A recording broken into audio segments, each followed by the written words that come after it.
ఇలా అయితే కొన్ని రోజుల తర్వాత రాజా ఏమవుతాడని భయంగా ఉంది. ఎవరో ఒక మాట వినాలి కదమ్మా. రాజా కెరీర్ ని ఎంత స్పాయిల్ చేసుకుంటున్నాడో తనకి తెలీదా? లేదు, గుడికనే వెళ్ళింది సార్. కట్టుకున్న మొగుడిని ఏడ్పించి దేవుడికి దండం పెడితే సరిపోతుందా కృష్ణ? అదేంటి డాడీ, మీరైనా రాజాకి నచ్చి చెప్పకపోయారా? మీ మాట వింటాడు కదా. నువ్వున్నావు, వింటావు. నీకు నచ్చితేనే పాటిస్తావు గాని లేకపోతే చేస్తావా?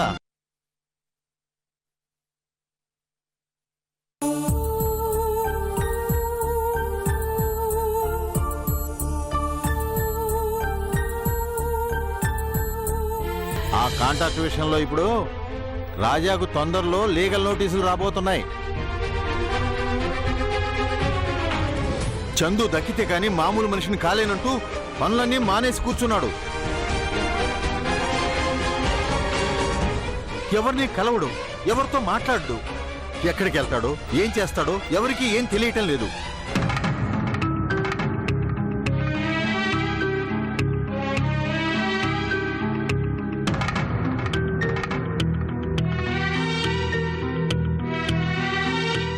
ఇలా వదిలేస్తే లాభం లేదు.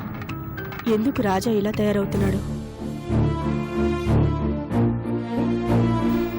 ఏదో ఒకటి చెయ్యాలి. అతని భవిష్యత్తు కోసం నేనేదైనా చెయ్యాలి. రాజాని తిరిగి మామూలు మనిషిని చేయలేనా? చెయ్యాలి.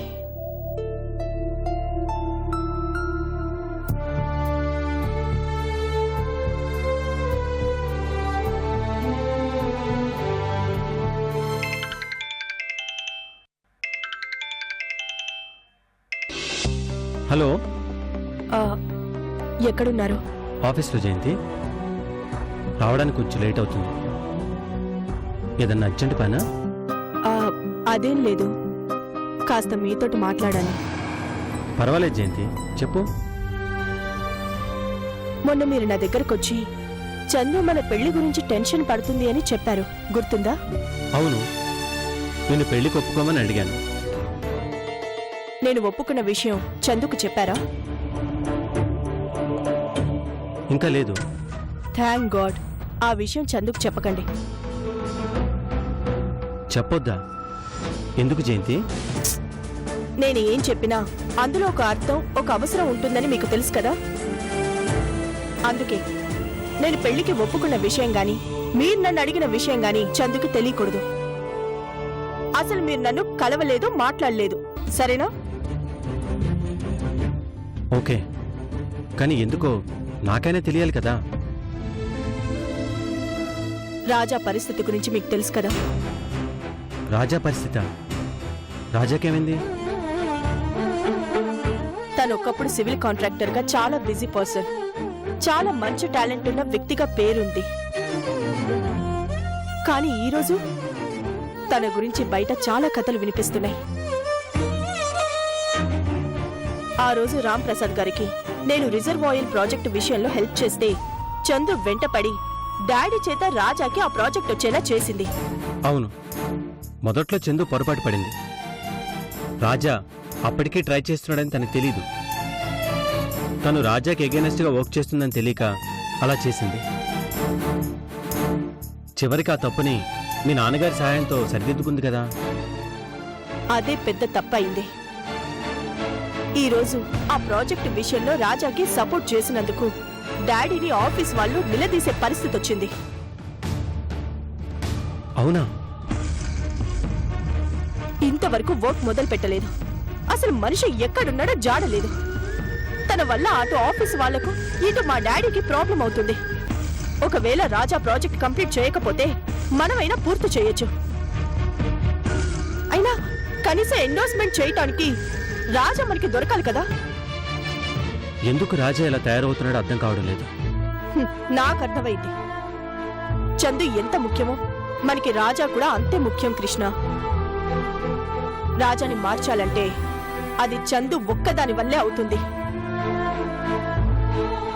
చందుని దారికి తేవటానికి ఈ విషయం బయటికి చెప్పొద్దు అని మిమ్మల్ని రిక్వెస్ట్ చేస్తున్నాను, ప్లీజ్.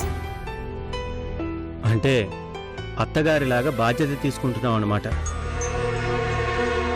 అలాగే అనుకోండి. ఈ ఒక్క విషయంలో నాకు కొంచెం సపోర్ట్ చేయండి. ఏ విషయంలో అయినా నీకెప్పుడు సపోర్ట్గానే ఉంటాను జయంతి. రాజాని మామూలు మనిషి చేస్తున్నావు అంటే అది నాకు సంతోషం. నీ ఇష్టం. Thank you so much. Bye.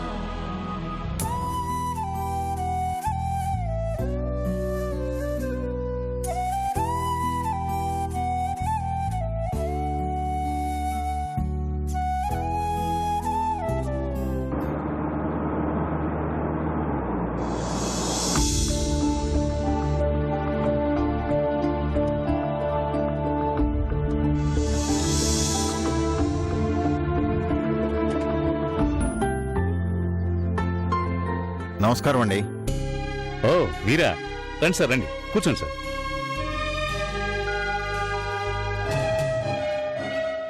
ఏంటి సార్ ఇది? ఎందుకు నాకు నోటీస్ పంపించారు? సార్, మీరు నన్ను క్షమించాలి. ఇది మీ మీద కోపంతోనూ కక్షతోనూ చేసిన పని కాదు. మా రూల్స్ ప్రకారం మీరు నడుచుకోవాలి కదా. అందుకే రాజాకో నోటీసు మీకొకటి పంపించాం. అది మాకు తప్పలేదు. అంతేగాని మిమ్మల్ని అవమానించాలనే ఉద్దేశం అయితే కాదు. నేను చెప్పాను కదండి రాజా పరిస్థితి గురించి. తన్ని ఎలాగైనా తీసుకొచ్చి మీ ముందు నిలబెడతాను.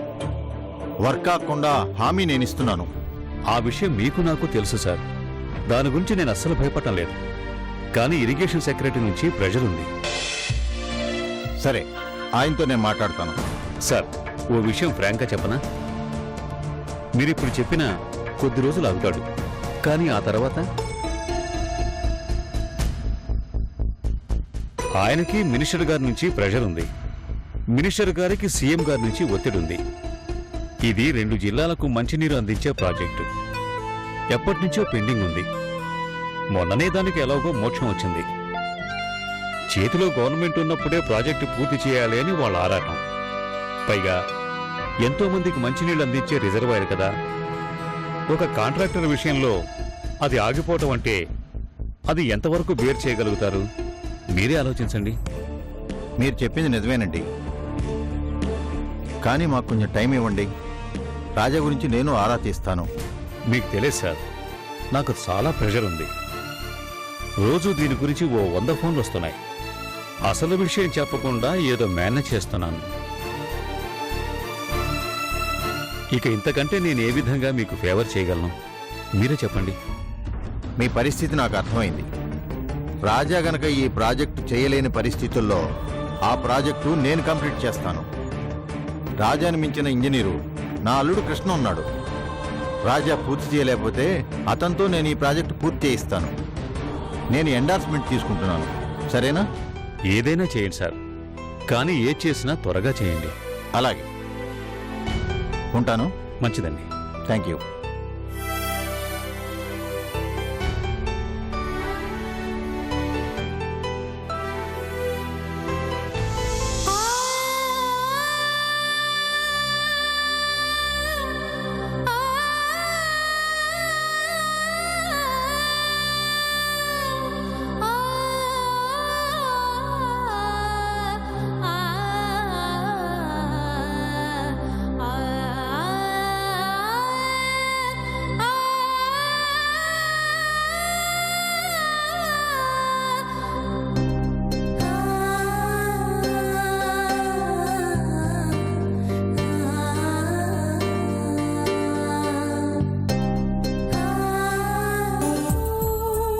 చందు, చందు,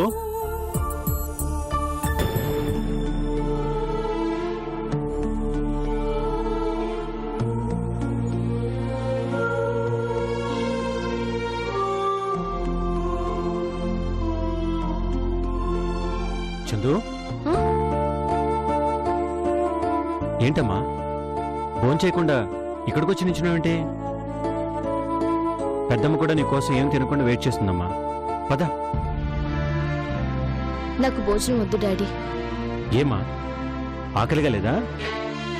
ఆకలున్నా తినాలని లేదు డాడీ. ఎందుకు? ఎందుకంటే నాకు బతకడమే చాలా విసుగనిపిస్తుంది డాడీ. అదేంటమ్మా అలా అంటున్నావు? మరేంటి డాడీ, ఎప్పుడొస్తుందో తెలియని చావు కోసం నేను ఎదురు చూస్తూ ఉండడం, అది వచ్చేలోగా ఏదో చేసేయాలని ఆలోచించడం, ఇటు మిమ్మల్ని అటు జయంతి గారిని ఇబ్బంది పెట్టడం చాలా కష్టంగా ఉంది డాడీ. ఎలాగో చావు తప్పదు అని తెలిసాక ఆ చావు వీలైనంత త్వరగా వస్తే సరిపోతుంది కదా. తప్పు చందు, అలా మాట్లాడకూడదు. అయినా నీ వల్ల నాకు జయంతికి ఇబ్బంది ఏముంది?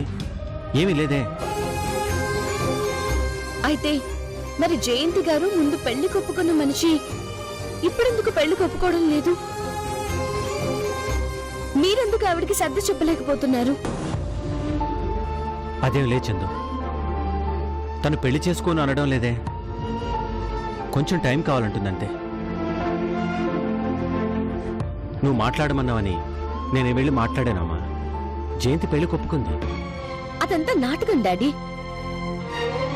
అవతల తనొక నెల రోజుల పాటు యూరోప్ ట్రిప్ కి వెళ్తుంది. ఈ టైంలో ఎలా పెళ్లి కొప్పుకుంటాను అంటుంది. ఇది మోసం కాదా?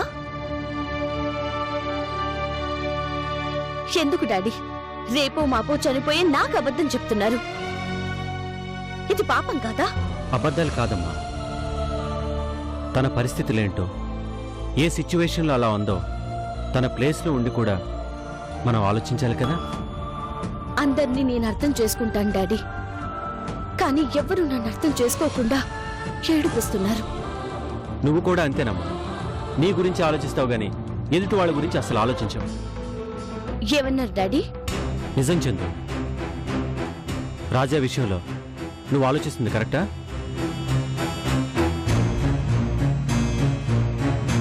జయంతి పెళ్లికి ముందు ఒప్పుకొని ఇప్పుడు కాదంటే నువ్వంత ఫీల్ అయ్యావు.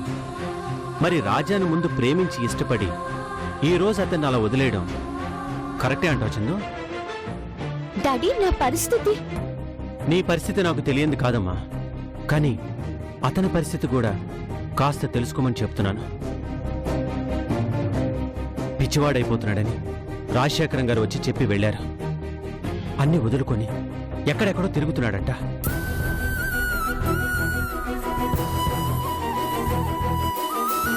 నిన్ను బాధ పెడదామని నీకు ఈ విషయం చెప్పడం లేదమ్మా.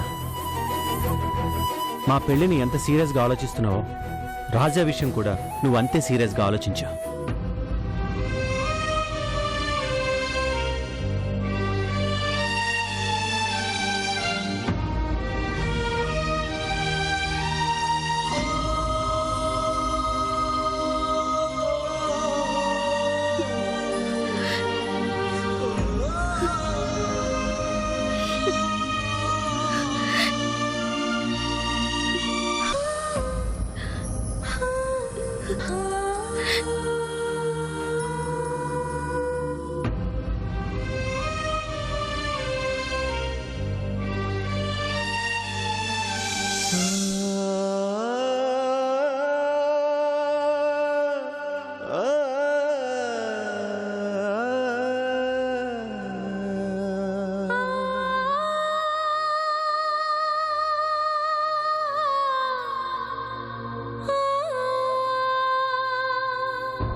చెప్పే వచ్చావా?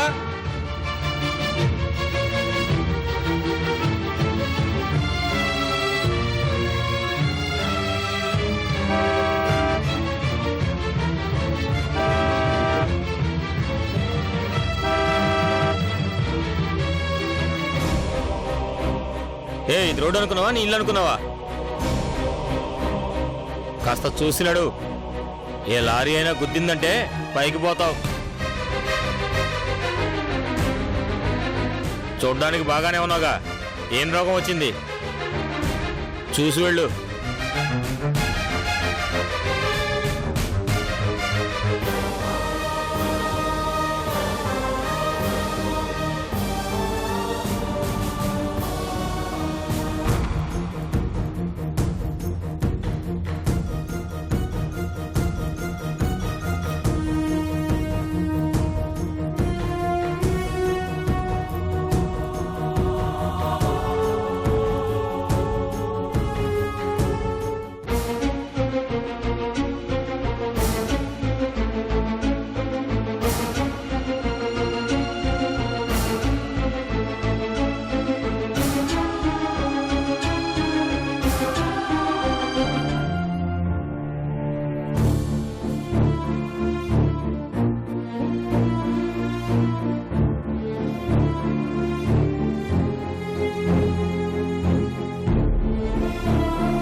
రాజా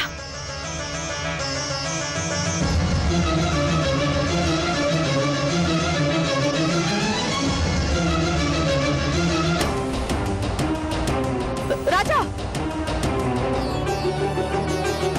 రాజా రాజా రాజా ఎక్కడికి వెళ్తున్నావు?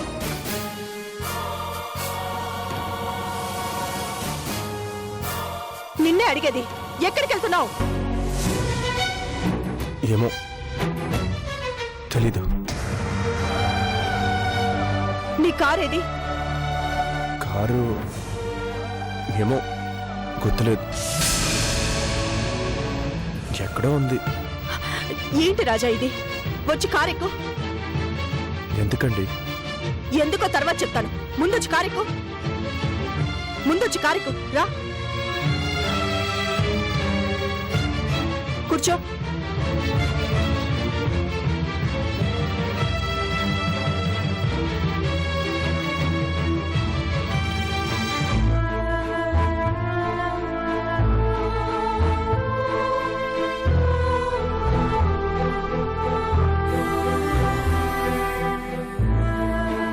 అసలేంటి రాజా నువ్వు చేస్తోంది? రోడ్డు మీద పిచ్చోళ్ళ వెళ్తున్నావు.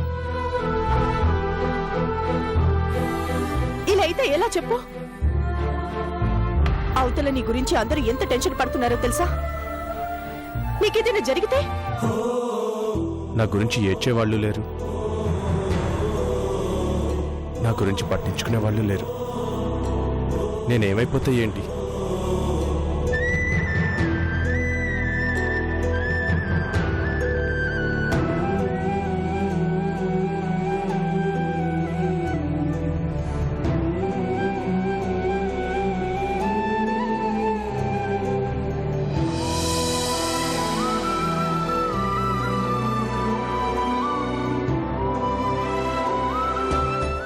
సంతోష్, రాజా ఆఫీస్కి వచ్చాడా? పోనీ ఎక్కడికి వెళ్ళాడో ఏమైనా తెలుసా? సరే, రాగానే ఒకసారి నాకు ఫోన్ చేయమని చెప్పు.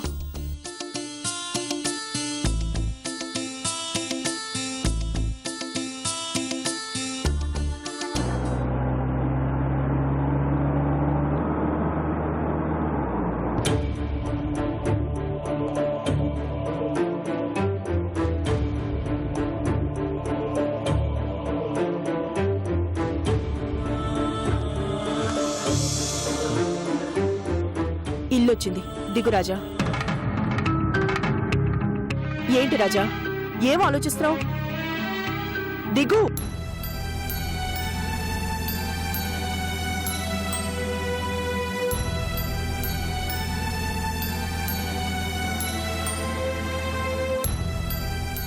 అయినా ఇంటికెందుకు తీసుకొచ్చారు? నేను వెళ్ళిపోతాను. ఎక్కడికి?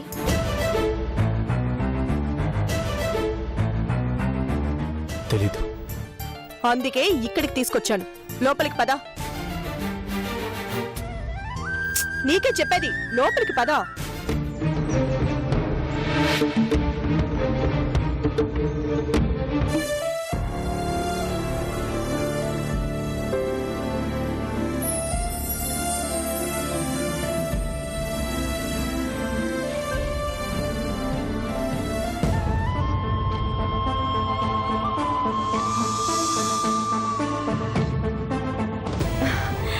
రాజా, రాజా,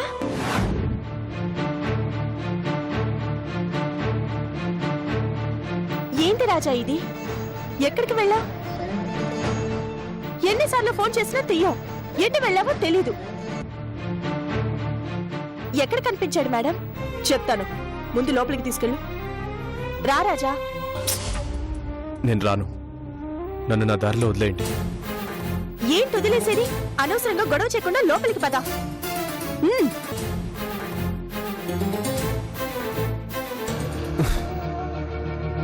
అసలు ఏమైనా తిన్నావా?